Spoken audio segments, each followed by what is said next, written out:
safe and competent, then no medical professional should be deemed so. In the 19th century, the construction of race and sex as key biomedical categories was driven by social struggles over human inequality. Before the Civil War, the dominant understanding of race was as a natural theological category. Black-white differences were innate and reflected God's will.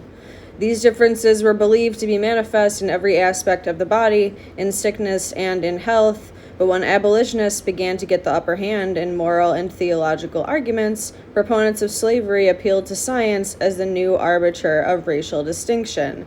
In this period, medical men were beginning to claim the mantle of scientific knowledge and assert their right to decide controversial social issues.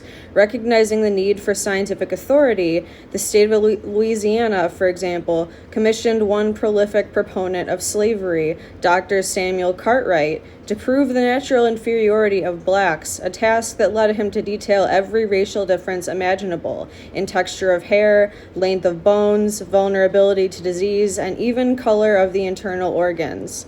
As the Civil War changed the status of blacks from legal chattel to bona fide citizens, however, medical journals began to question old verities about racial differences, and as importantly, to publish new views of racial similarities. Some authors even attributed black-white differences in health to differences in socioeconomic position. But by the 1870s, with the destruction of Reconstruction, the doctrine of innate racial distinction again triumphed. The scientific community once again deemed race a fundamental biological category. Theories of women's inequality, they of course mean cis women here, but that's not every woman, followed a similar pattern. In the early 19th century, traditionalists cited scripture to prove women's inferiority. These authorities agreed that Eve had been formed out of Adam's rib and that all women had to pay the price of her sin. Disobeying God's order, seeking illicit knowledge from the serpent, and tempting man with the forbidden apple. Women's pain in childbirth was clear proof of God's displeasure.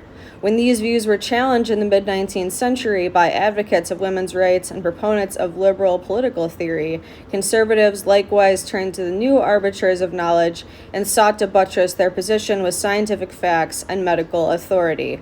Everything I just read is from an edited collection called Women's Health, Politics, and Power, Essays on Sex and Gender, Medicine, and Public Health by Elizabeth Fee and Nancy Krieger.